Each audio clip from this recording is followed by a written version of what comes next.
This episode of Exploration Radio has been made possible by the support of the Minerals Council of Australia. Find out why there's more to Australian mining and join the Friends of Australian Mining supporter network by visiting minerals.org.au.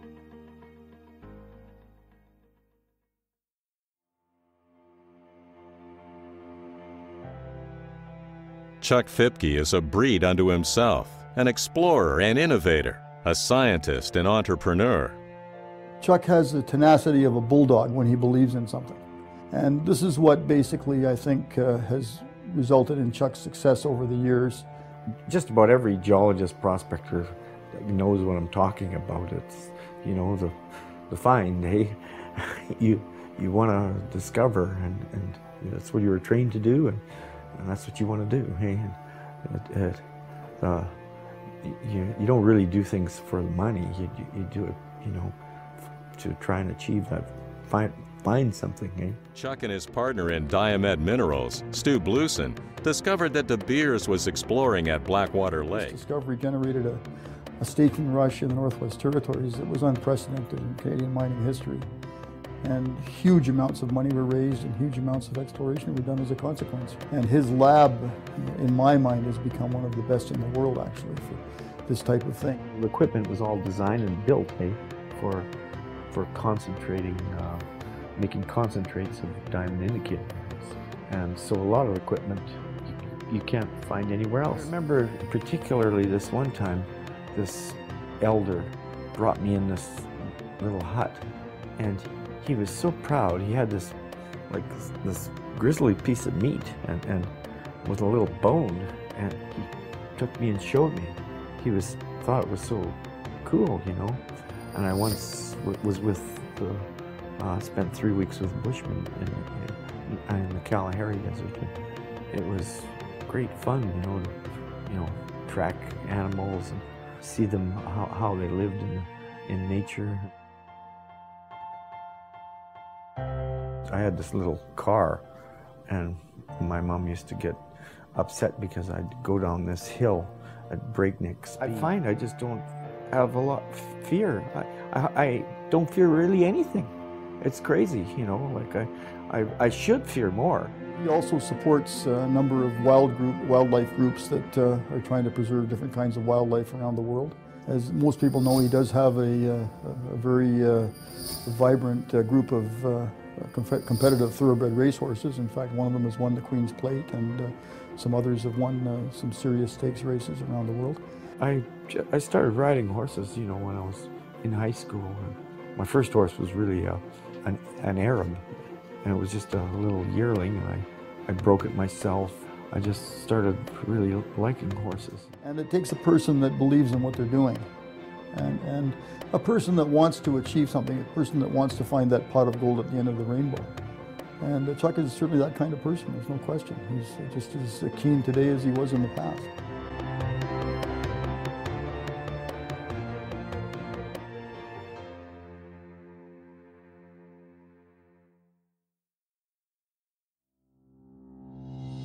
The early 90s marked one of the biggest staking rushes in Northwest Territories in northern Canada.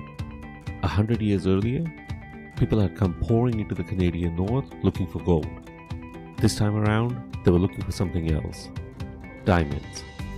At the center of this new rush was Chuck Fipke and Diamond Minerals, a junior explorer that had claimed to find the first diamond deposit in northern Canada, beating out giants like De Beers. This discovery was to become the Acadie Diamond Mine, Canada's first diamond mine, and the start of the Canadian diamond industry. Now, the story behind the discovery of diamonds in Canada is a long and complicated one.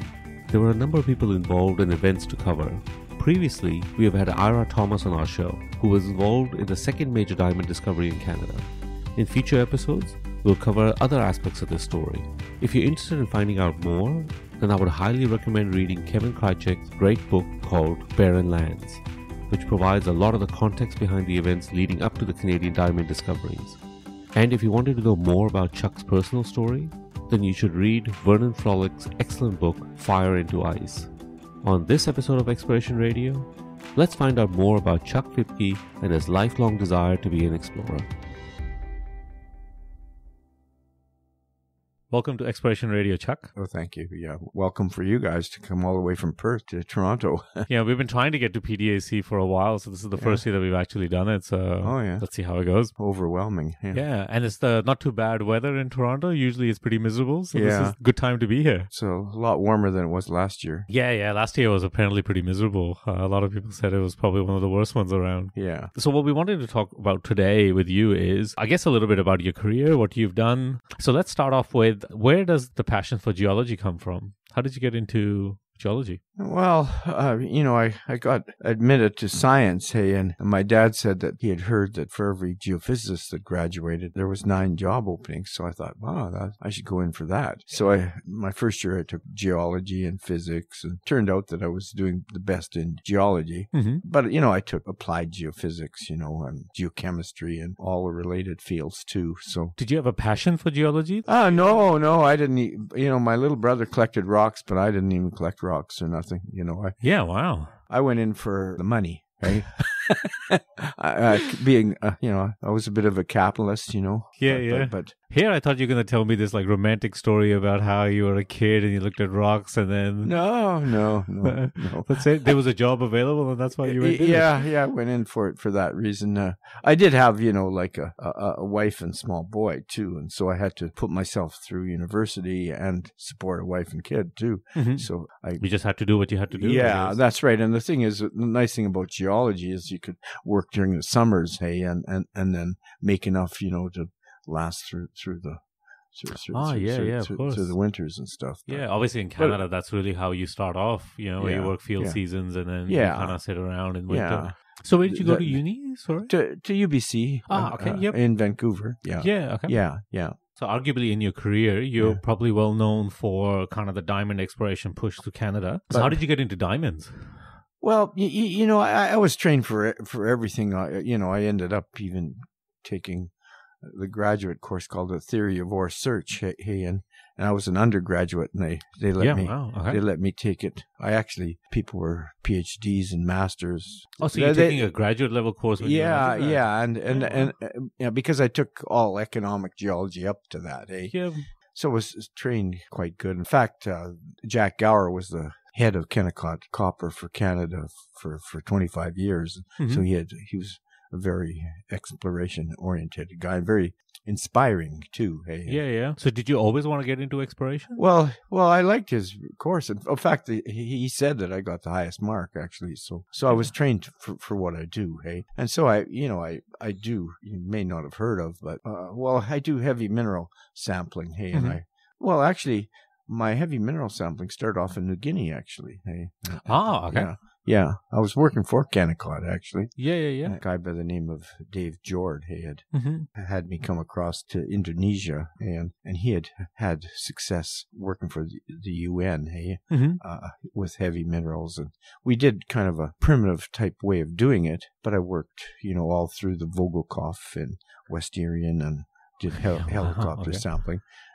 Every day was just a great adventure, and I felt bad about taking a salary because it was so exciting, And, And every day in sampling, you'd weave your ways through the jungle, to get down to the creek so that you could get out and take a sample. And we'd hit the branches, with the blades.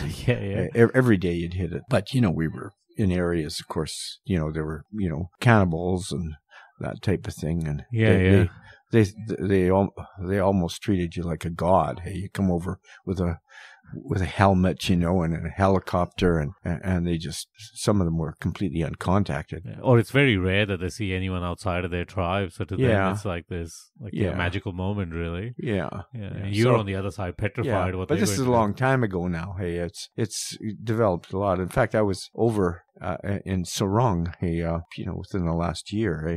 I went to a place called Mazul. It's one of the best. They say it's the best diving in the world. Scuba diving. And it's got the most biodiversity, of corals and fish that there is anywhere. Hey, and the scuba diver is rated as #1. It takes about 2 years just to get a place, to be able to go there. Yeah, wow. Okay. And so I was through Sarong, hey, again, and it's just quite a small little city, hey, and it is, not really, a metropolis or anything like that. Hey? Yeah, that's but I think it's a long way away. But it's a lot different from when I worked there, hey. When it was completely uncontacted. So was that like the adventure and the travel part something that appealed to you? Oh, yeah. I traveled all over the world. Yeah. I started off in New Guinea, and then I worked a year in North Queensland, in Australia.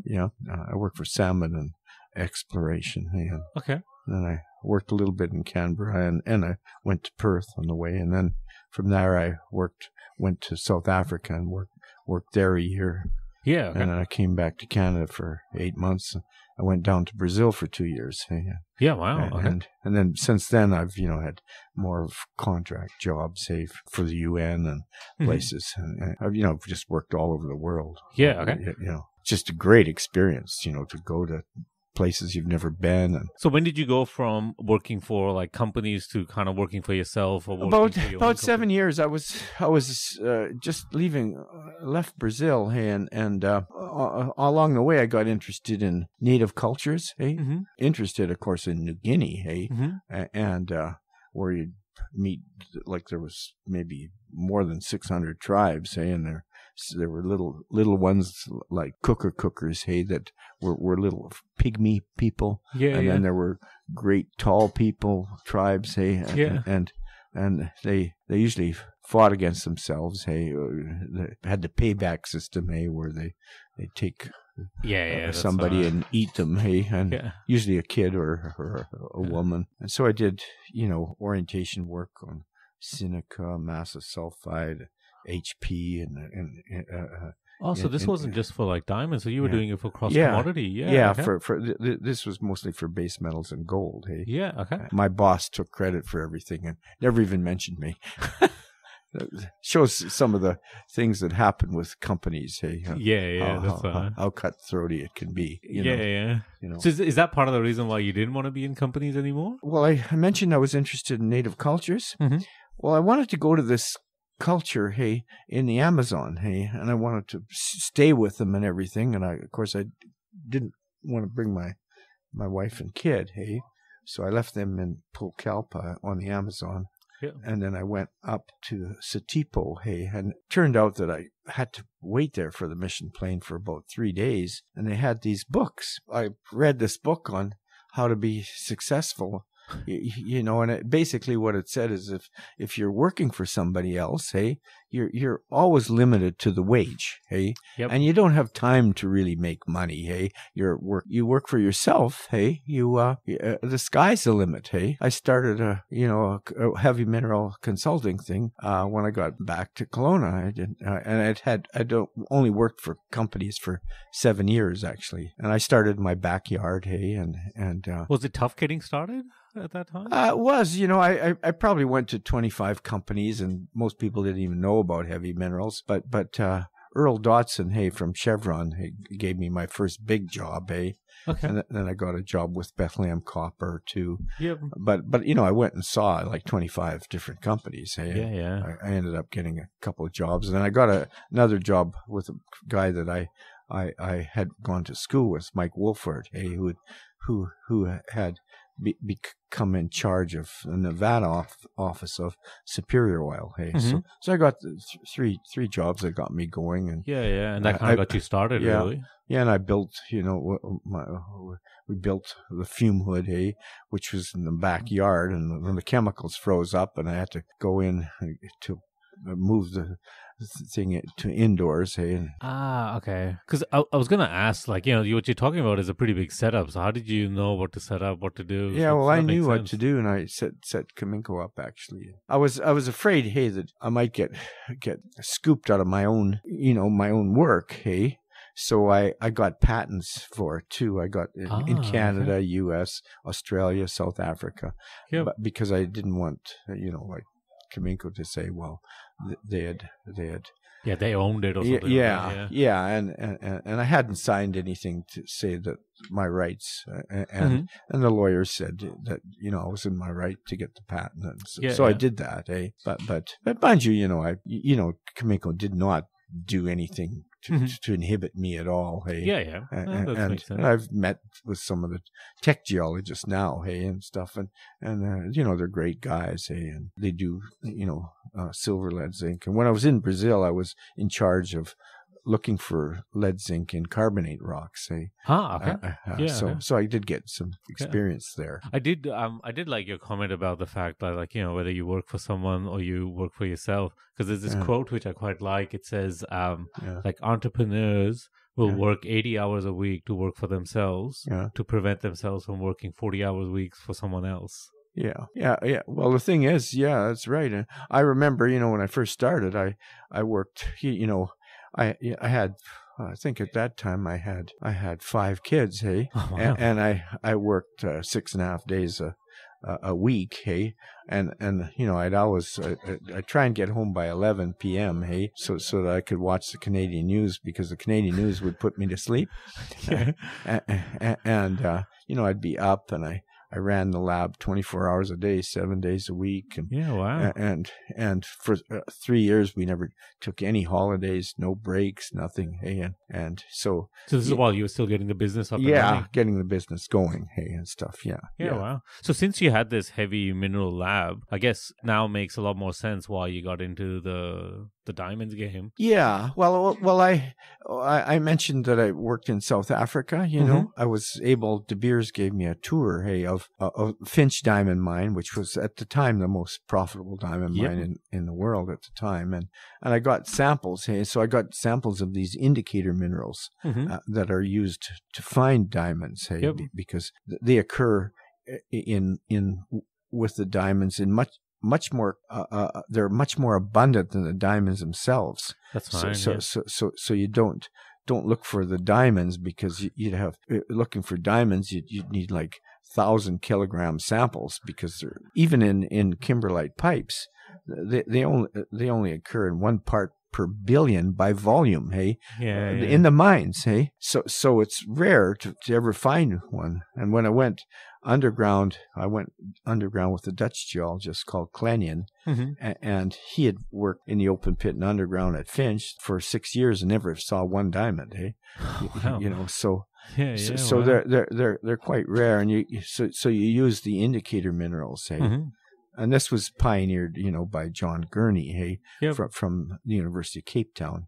He was the first to publish about G10 garnets. Hey, that's right. So we're gonna have. I mean, John Gurney's unfortunally passed away, but we're gonna get Rory Moore to come on and talk about the work. Yeah, well, John and Rory came up, hey, to Kelowna, hey, and they stayed with me for a whole year, and we wrote a book, hey. It was the first book on exploration for diamonds, because before that it was all classified information with De Beers.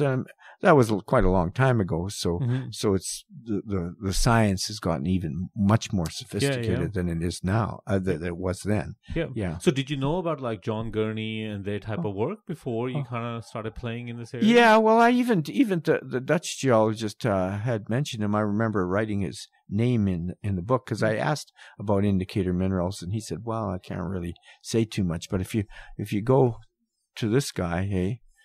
And then, of course, Superior got into diamonds, hey, and I mentioned it, to Hugo Dummett, hey, who was really instrumental in, getting doing a deal with our company Diamet to build the mine, hey, and he was very instrumental in it, and also.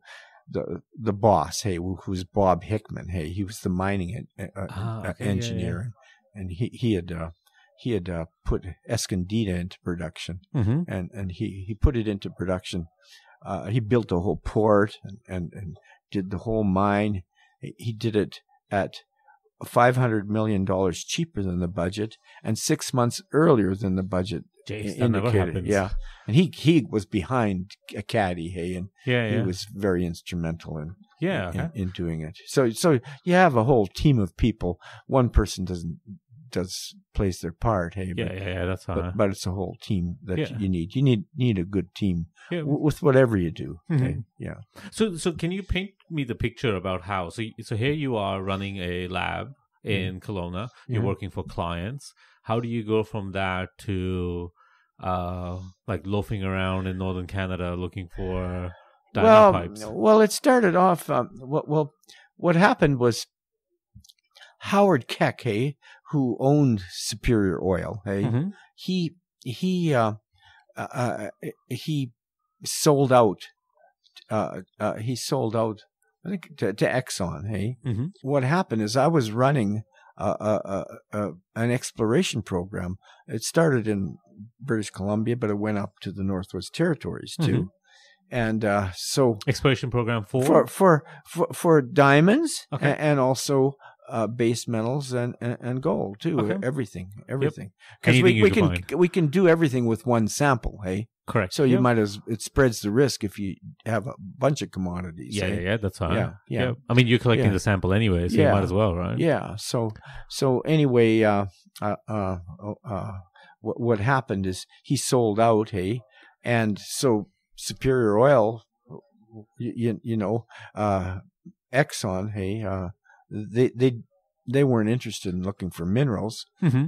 so they gave me back all the properties, hey, Okay. and So why were you interested in picking up the properties? Why not just well, we go got back them to- back, you know, and also we had started looking for diamonds in the Northwest Territories. Hey, it was really instigated by Hugo Dummett. Hey, and he came up to Palmer Lake where we were, and we were looking for diamonds. Hey, and we actually he was the one that discovered that De Beers were over at Blackwater Lake.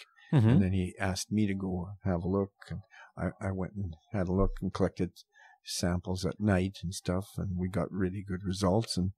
And okay. we just followed the trail. Hey, Yep. followed the trail 600 miles. Hey, we followed the trail Yeah, and wow. found the mine. Hey, yeah. Yeah. Yeah. Yeah, wow. Yeah. So there's also some like crazy stories about, like stuff like you collecting samples, trying to figure out what other people are doing, driving around in like a broken car which was loaded up with samples. Can you talk a little bit about how what was it like running this kind of thing on it sounded like a smell of an oily rag, really, that you were running a lot of these things on? Well, you know, it wasn't instilled in me. I wanted to discover diamonds in Canada, and the thing is I thought that there was a good chance because the glaciers from northern Canada had come down, and there had been glacial tills, hey, and there had been diamonds found in them down in Michigan and in Canada itself, hey. Yep. And I figured there must be a source somewhere, hey. Yep. And at the time, nobody believed, hey, that there was diamonds in Canada. They thought diamonds only occurred in South Africa or Russia. Hey? Yep. And so, first thing I had to do is I had to have a tool, hey, to find them, hey, and that was building the lab, hey. Yep. And so we basically used the tool I presented Superior Oil with proposals, and they accepted them, and we went, just looking for diamonds and base metals and gold, and that's how we. Yeah. Wow. Yeah. This tool that you're talking about building, that wasn't your first lab. You wanted No, it to is. build another one, and then No. First lab that I worked in that I built was for Kaminko. Hey. Yep. And then you did it for yourself. Did it for myself. Yeah. Yeah. Okay. Yeah. So And it's the same lab, hey.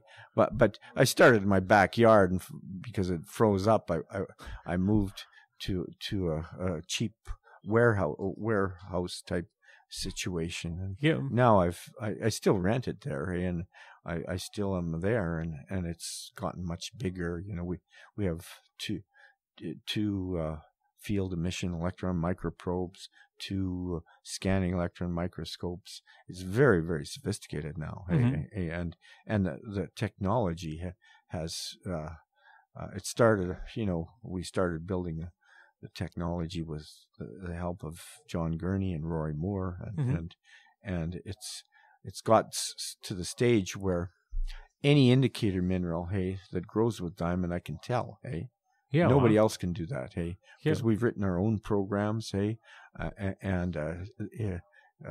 to tell a diamond indicator from that grows with diamond from one that's from barren pipes that don't have diamonds.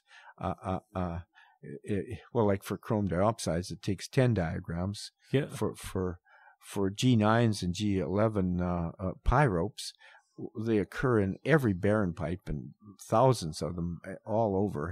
Yep. It takes 20 diagrams, but we can tell if a G9 or a G11 grew with diamond. Yeah. Wow. And I never believed that we'd be able to do it, but we have been. So every mineral that goes with diamond, we analyze with a probe, and we can tell whether or not it grew with diamond. We have about 11,000 minerals that grow with diamond, that are included in diamond, or grow with diamond, or from diamond bearing xenoliths, and they're associated with diamond. All 11,000 of them classify as growing with diamond. Yep. And we have 200,000 from barren pipes, and all of those classify as barren, coming from barren, Yeah. So, Wow. and there is no indicator today that doesn't classify correctly. Maybe there will be in the future. But we can modify the diagrams to correct for stuff that we haven't that hasn't been found yet. Yeah. So we also interviewed Herman Gruder. I don't know if you know. Oh, Herman. Herman. I know him very well. Yeah. So he also mentioned that So it's one thing to know this technique, but the other thing is how do you adjust it for like different areas that you're working in? Different if you're looking for them in Greenland, say, or northern Canada, you got to do different things, techniques. But diamond inclusion minerals, they have pretty well the same composition. It doesn't matter where they come from, Yeah. Okay. They have the same trace elements and major elements. That if you know the right combinations and you can identify them. It doesn't matter where they are. Yeah. And that was first really described by John Gurney. That's what he said, and it's held up all over the world. Yeah. Except you get lamproites. They're a little different. They're different. And you get minerals, that you don't get much in. Well, you don't get very commonly in kimberlites, like round derivitic tourmalines. People don't even know this, but I wrote a paper 25 years ago. But I wrote it I wrote the upgrade. For the last kimberlite conference in Botswana, but I was rejected. It's not original enough, Chuck. So you already wrote it. No, but what happened is I added a whole bunch more. Because we at the time we actually found that there's a high pressure type tourmaline. And the amounts of these high pressure tourmalines was actually proportional to the grade of diamonds, actually. But we only had about 7 pipes, and it worked out for those 7.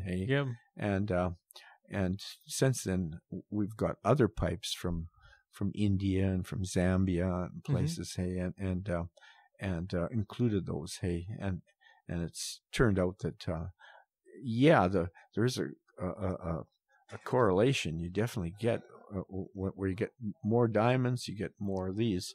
but it's not like a 1-to-1 to the grade. Hey, so it's not quite as what it first looked like. Hey, but still, they're very important. They occur in all these pipes, and most explorationists don't even know about them. Really. So I mean, so I guess when I look at kind of the story of you exploring for diamonds, as opposed to there's a lot of other big companies exploring for diamonds in Canada as well. So now I get the sense that you kind of outcompeted them by A, having this lab, and B, testing things as you went along, and you could build this knowledge, using the stuff that John Gurney put together as well. Yeah. It started with his work, and so would that be a fair way to say? Is that how, you kind of took John Gurney's research? We started that way, but then we've built on it. Hey, we've built on it, and I still know Rory Moore very well, and I'll fly things by him, and I had 2 talks at the last conference. Hey, both rejected. Hey, we donated the most money. Hey, to start with for the conference, and I was completely rejected. Hey, because it sounds like you've gotten over it. But that's okay. what happened is John Gurney. Hey, he said, "Well, we're going to have our own little conference." So of course I talked there, hey, and so the explorationists were there. The only the academics, hey, got to publish the papers. Hey. That's so is that something that interests you, publishing papers? Not really, but I like to contribute to the industry. Like we wrote the first book on exploration for diamonds, and these papers are, very, very important. Hey, for exploration to find new diamond mines. Hey, so that's kind of like your way of contributing back to the industry. So I can and also passing on your knowledge as well. Exactly. But it's okay. It's okay. Yeah. Well, recently, you probably don't know about this, hey, but we decided to one thing that we also do is we look, for micron gold, hey, and we've helped companies find 4 gold mines in Nevada, hey, that are producing now, hey. We've helped, so what happened is a company called Atec, they announced that they'd found a Carlin type micron gold deposit in the Yukon, and so I went and looked at the core and everything, and I was convinced that they were right, eh? And so we did an area of around 30 to 50,000 square kilometers over favorable geology. We took heavy minerals, hey. Well, we first of all took 2,600 heavy minerals, and then we got anomalies, hey, and followed them up, hey, and took a whole bunch more so that we could find out exactly where the mineralizations were coming from, hey. And we found this one area called North Rakla. We did it with Cantex, hey? And we have found, like a gold deposit on, but we were doing also base metals, hey?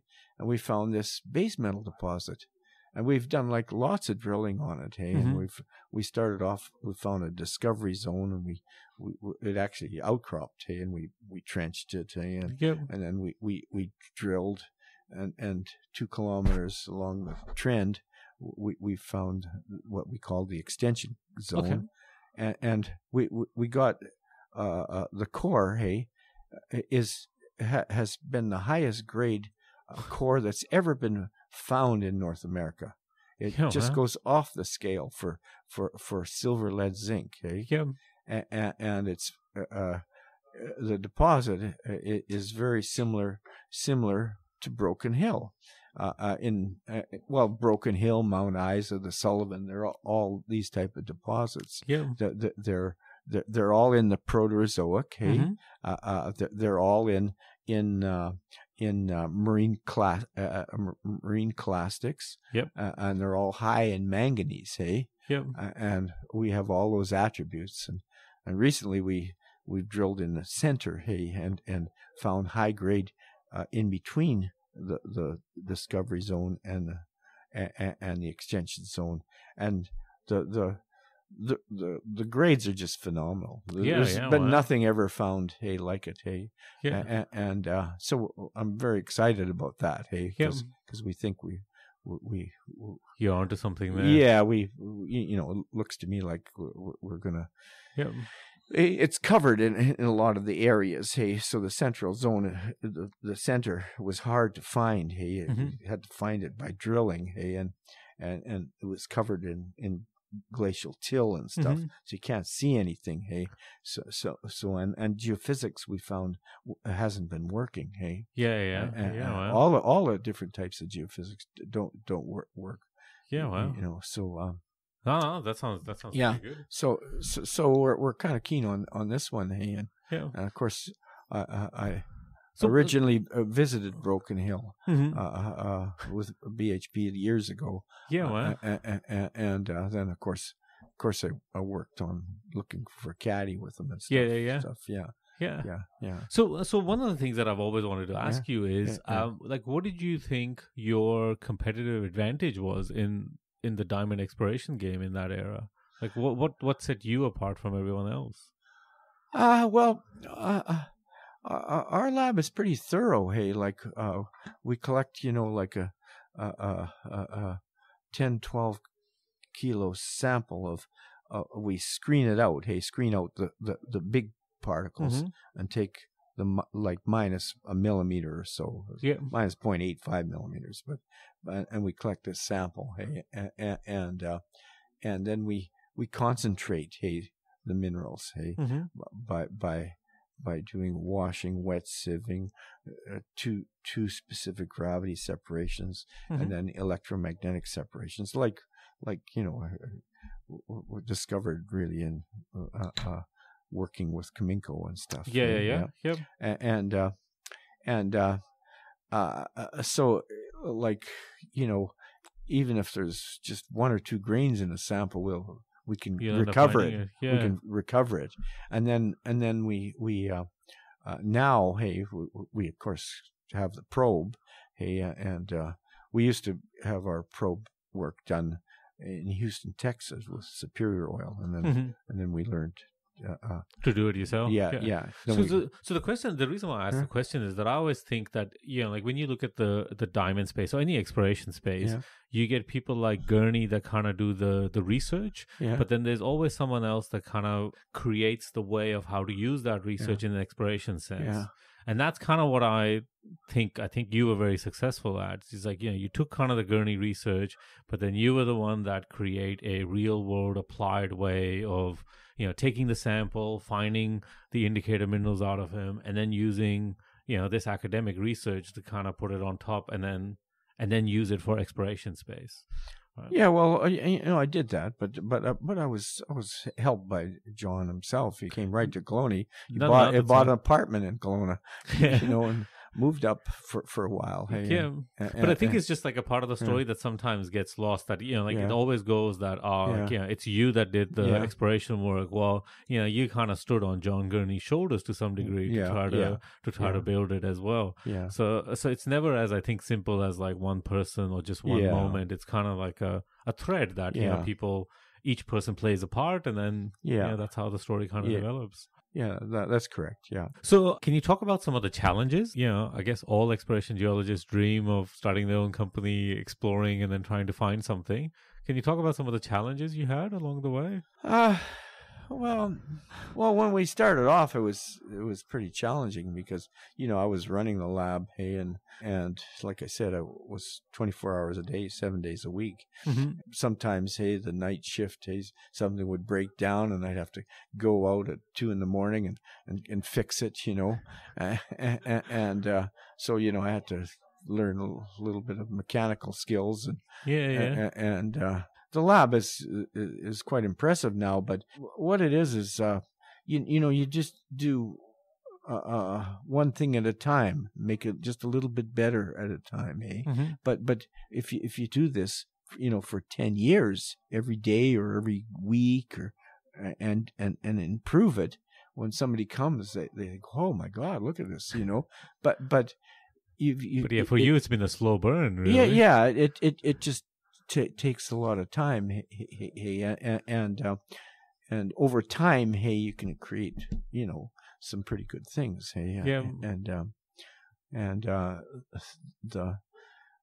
So I'm very happy with it. Like this tool we have now that I just was telling you about. I mean, it's so powerful. It's unbelievable. Hey, Mm-hmm. like you can even take kimberlite samples and tell exactly what you're going to find. Hey, wow. And then you can take exploration samples and find the kimberlites. And it's more advanced than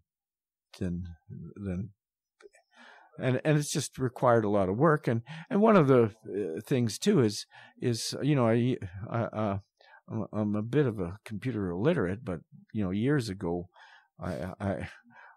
when I first found out about computers, Mike Waldman in Arkansas, he was working with Superior Oil. He showed me, and I remember he showed me the first computer that I'd really seen, and after a half hour, I said, well, he showed me all these games and this and that, and I said, well, show me one thing, hey, that the computer can do to help me as an explorationist, eh?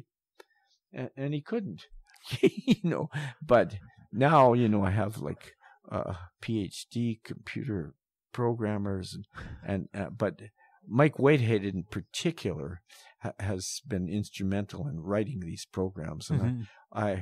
My first SEM I got from Phillips Edex in New Jersey, and I was there learning out how to use it, and I met Mike Whitehead, and he would analyze some of the indicators in the evenings and stuff. Mm-hmm. And so we played hooky. I didn't go to the course. I just hung out with him, and we'd work till 11:30, 12 at night, and then we hadn't eaten anything all day, and so we'd go out, and I remember his car wouldn't start, and so we'd have to push his car to start, and then half the time we couldn't find any place that was still open to eat. But I told him at the time, I said, one day I'm gonna headhunt you. Hey, I'm gonna get you, and I did too. But he's been part of the team, and he got a PhD in chemistry in I don't know, Cambridge or somewhere. Oh wow! But he became Phillips Edex chief programmer. Yep. Well, he's been instrumental in helping to advance the science. So it's a team effort. His skills. He writes these programs. Like he wrote even with Phillips Edex. He wrote the first program to analyze minerals with an SEM called ED Auto, and it takes 200,000 calculations to do one analysis. Wow. And he wrote the program, and he wrote the scan program. And now he wrote the fundamental program that we use that you can't buy. Mm-hmm. That we use for our classifications. So it's it's pretty. Sounds pretty sophisticated. Yeah, it is. It is. It's kind of cool. But you made a good point that you know, like now when you say this stuff, I mean, that sounds incredibly impressive to me. But you've obviously been at it for a while, so slowly, you've kind of built it all the way up to this level. So that's great. Yeah. Well, but it's kind kind of cool. It's I think you could say that. It's kind of cool. Yeah. Yeah. It's exciting, finding new minds and that type of thing, So what was so saying that, like, do you remember the moment that you had a caddy, like when you discovered a caddy? Do you remember that moment? What did it feel like? Oh yeah, well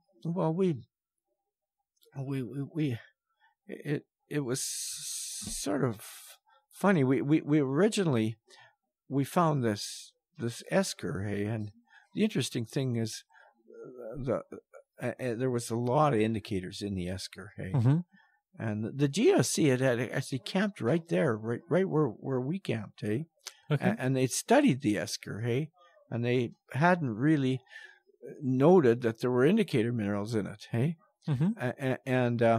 But anyway, we in the esker we're getting like, and the esker is I think the longest esker in the world, hey. Oh wow! Okay. And it goes, through Exeter Lake, hey, and that's where our camp was, and we finally took some heavy mineral samples on the esker and found some diamonds, hey. But these weren't kimberlite, hey. They were diamonds, hey. Yeah. And so that sort of really was very exciting, hey. But when we drilled down, hey, and Hugo and myself, we found Point. I found Point Lake, hey, and what happened was we were staking claims in the winter. Yep. And my son was in the back seat that put poles in, hey. Yep. And we were going along this line, hey. And I noticed something interesting. I noticed this. You could see the snow was blown off this outcrop of schist, biotite schist, and you could see where the outcrop went, and then you could see it on the other side of this lake, and there was this hole, hey, that had been punched in between, hey. And I thought, geez, that looks very interesting, hey, and so I noted it and everything, hey, and we kept on staking and everything, and I remember we only had enough money at the time to do one more day. Okay. And I either had to finish the staking, hey, or go and investigate this hole, hey. Yeah, the lake. Yeah. And what had happened too is we had previously been sampling, and I noticed from where the lake was, hey, there were down creeks going out of it. There were, diamond inclusion chromites and down ice, hey, from the esker. There were really a lot of indicator minerals in the esker, hey. But up ice there wasn't, hey. So it all got me really enthusiastic, and so we decided to use that last day. Yeah, and not do the staking, hey. So what we did is we paper staked, hey. We didn't put the poles in. Yeah.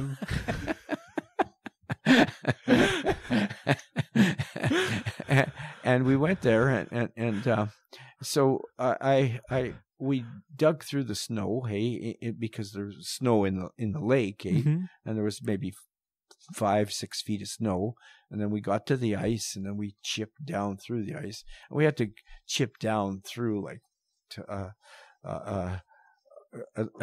close to 2 feet of ice, hey. Wow. To the side to get a sample, hey. And we got there, and there was nothing but boulders and what we call loon shit, just organics. It wasn't even sampling material. Yeah. And it was so, we had spent like 4 or 5 hours getting this, and we couldn't get a sample, hey. Yeah. But then I thought to myself, though, I could see the esker, and the ice direction must have been this way. So I said, well, okay, what we'll do is we'll go on the opposite side of lake, hey, and try and see if we can get a sample, hey, a down ice sample. And so we went there, and we found some areas and chopped out the ice, the till, hey, from it was all frozen, hey. And my son was first to see in the sample we collected. He saw a big chrome dioxide, hey, and then we got the sample. We took it back to my lab, hey, and it was full of indicator minerals, hey, just full. Yeah, wow. And that was Point Lake, hey, and we then surrounded the lake, hey, and found, hey, that there was nothing on the inside and all on the outside. And actually, John Gurney was working for us, and Rory, and they, before we ever found any diamonds, hey, they postulated that we'd have, based on the indicator minerals that we found, hey, they postulated, hey, that we'd have greater than 60 carats per 100 tons, hey. Before we'd found a diamond, okay, they said that the pipe under there that's what it would have, hey, just based on the indicator minerals they were getting. And then when we drilled it off, got a 200-ton sample from Point Lake, it turned out we got 68 carats per 100 tons. They were exactly right. Okay? Wow. Yeah. And the thing is the quality of the diamonds weren't exceptional, hey. There were other pipes that we found, hey, that were much more much better quality, hey. And so it wasn't a mine for a long time, but now they're making it a mine, hey. Yeah. And they found extensions to the pipe, and I've heard that they're in the ballpark for a mine now, hey, there. Yeah. So it will be mined, hey. It was Hugo and I, when we drilled it, hey, we with Superior, hey, we had done a deal, sorry, and I guess it was BHP was working at that time, hey, and we had done geophysics, hey, and so we aimed the hole at this mag EM anomaly in the lake, hey, and drilled down and got through this core, hey, and we processed the core at the lab, and it was full of diamonds, hey, the kimberlite, hey. Yeah. And so right away, the boss from BHP came up from Australia to San Francisco, and we went to Bob Hickman and all the people, and showed them the diamonds that we'd found, hey. And then I never had any other trouble getting money, hey. The money just came, whatever we needed, we got, hey. So was money tight when you were doing this exploration? Was it tough? Oh yeah. But we had time, and I remember actually the hole, hey, that we had drilled. We were actually out of money, hey. Well, we had to drill the hole, hey. Yep. But we didn't have any budget for it, hey. Yep. So I said to Hugo, well, shit, we've got no money. We've already spent the whole budget, hey? Yeah. And Hugo said, drill it anyway. So I used CF Minerals credit, hey? Yeah. Credit to drill the hole, hey? Yeah, But so if we hadn't found, hey, and got diamonds, hey, we would have been in big trouble, hey, because we had all this money. I would have had to finance it, and Hugo was very enthusiastic. He didn't care about the money, and he just went for it. So we went for it, we programmed where the hole was to go, and we hit it on the first hole. Hey, yeah. So how important was Hugo in this whole process? Oh, immensely important. He was the one that really promoted. Hey. See, BHP didn't really know anything about diamonds, hey? Yeah, it wasn't part of their pedigree at all. Yeah, and Hugo was the one, and he got the confidence, say, of Bob Hickman and the upper level BHP people to look for diamonds and finance it, hey? And he had originally worked in Angola for De Beers, and he then became head of exploration for diamonds for Superior Oil, and then of course they folded, hey, and he worked for gold company and stuff. But he kept always in touch, hey, and the lab. Oh, so he always kept in touch with you, dude. Oh yeah. So he knew about this project, hey, and so he really sold it to BHP, hey, So why did you want to work with BHP? Why not some of the other companies around? Well, it was Hugo. Hey, I liked, I mean, Hugo and me, we traveled all through Russia when it was communist, and all through Peru. We visited Escondida, El Teniente, Chuquicamata, and of course, the BHP deposit, and he was more than, and he always financed it, too, and he, I don't know, we just really got along very well, hey. But he was a little bit more proper than me. I remember when we first went to Russia, hey. Well, I found out, like, I could get like 20 times as much money, hey, as you could in the bank, hey, for US dollars. So I went to the black market. I got a whole bag of US dollars. I could hardly keep it. There were so many of them, hey. Yeah. And of course, Hugo, no, you wouldn't do that. He went to the bank, So that's how the discovery of a caddy was financed through black market shenanigans in Russia. That's great. Well, he was a little bit more honorable than I was. Yeah, that's right. What were you saying at the start of this interview, that you have an addictive personality and that gets you in trouble sometimes? Yeah, it does. Yeah, but. So one of the things, Chuck, like, you don't really, I assume you don't really have a pressure to continue working. So why do you continue working? What motivates you to keep working? Oh, I love the work. Hey, I work every, most nights till, 9, 10 o'clock, and I do. But I have to do both. I have to do the horses. I have to mate all the horses, hey, and then I my number one priority is, of course, finding mines, hey, and in all fairness, we've done exploration all over the place, hey, and we've found like lots of properties, pretty well all the properties that we develop and drill and everything we found ourselves, eh? Yeah. But there's only been a few that have been really mining material. Hey, Like but that's the odds, though. Yeah, Caddy and now this North Rakla. Hey, Hey, it looks. I think it's going to be a big mine. Hey. Yeah.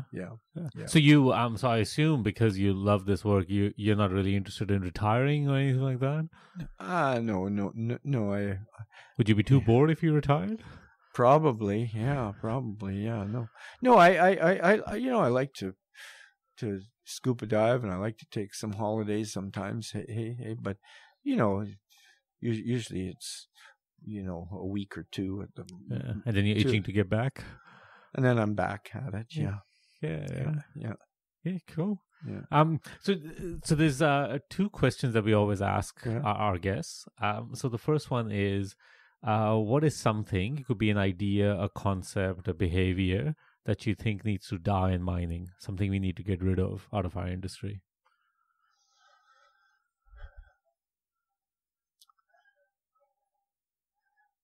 Well, you see, I think, finding a mine, hey, yeah, you'll destroy an area, hey, like, 3 or 4 square kilometers, hey, you with me? Good. But with time, hey, you can bring that back, hey, you can bring it back to even better than it was, hey. It takes maybe a lot of time, but it occurs in nature anyway. I mean, I've seen places where there's old mines, hey, and it's everything's growing up, hey, and you could hardly see that the mine was there because it's all vegetated naturally, hey, without doing. So the thing is I think, finding mines provides the revenue, hey, for schools, hospitals, the Department of Environment, and all these things. And, the politicians, they take all this credit, hey, for doing this and that.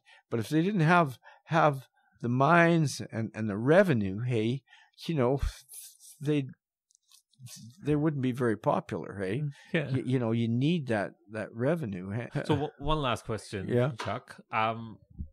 If now looking back, if there's something that you could have done differently, what would it be? Well, it's really, professionally, hey, for doing the mining, and I wouldn't want to do anything differently, hey, nothing. But I'm not going to get into my personal life, hey, but there are things, hey, I could have improved. Yeah, fair enough. Fair enough. Yeah, the trouble is that in order to achieve something, hey, you really have to put a lot of effort into it, hey, if do you pay a price for that? Is that what you're saying? Yeah, you do. Hey, you don't have as much time with kids. Hey, there are some people, hey, that put all their time into their kids and sacrifice and that. But they're doing that and they can't achieve like I met this guy that had won 2 gold medals at the Beijing Olympics, and I said to him, well, what's the scoop? How come you won 2 gold medals? And he won the overall medal for gymnastics, eh? And then he won on the horse, the what do you call it? The vault. Oh, yeah, horse vault. Sort of thing. And he said that well, he had worked every day for like 9 years, I guess he said. Hey? Yep. And he had taken 28 days off because he was sick, hey? And he had to work in the mornings and the evenings continuously every day, hey? And he said the funny thing, he says, the thing that I didn't do, I was the worst at, was the vault, hey? And he said, but what happened is I got injured, and my injury was such that the only thing I could do was vaults. So for 6 months I did the vaults, and it became my worst thing to my best, and I got a gold medal. But you have to work really hard at things, hey? Yeah. And if he had got married and had a bunch of kids and stuff like that, he would never have gotten those gold medals. So the thing is you just got to balance. In order to achieve really good things, you really have to put a lot of work into it, and you can't do everything. Hey, I mean, the conversation comes across as you've been really good at what you do, and that's why it got you there. You worked hard to get good to get there. Do you think you've been lucky in some way as well? I really think, hey, you make your own luck. Hey, okay. And the harder you work, the luckier you get. Hey? That's the old Gary Player thing. Yeah, that's great. Oh, I was on his farm. He used to have he looked after some of my horses. Gary Player, he was a wonderful guy. Yeah. Wow. Still is, I guess. Yeah. Well, I think that's as good a spot to end on. So okay. Thanks a lot for coming along, Chuck. This was great. Okay, good. This episode of Exploration Radio was produced by Ahmad Salim and Steve Beresford, with assistance from Michael Carter, edited by Sean Jeffrey, and recorded live at the 2020 PDAC conference in Toronto, Canada. This episode was sponsored by the SEG, the Society of Economic Geologists. If you like this podcast, then consider becoming a sponsor to help us continue producing more of this content. You can email us on info@explorationradio.com or check out www.explorationradio.com to find out more about us. You can also reach out to us on LinkedIn, Twitter, or Instagram. Until next time, let's keep exploring.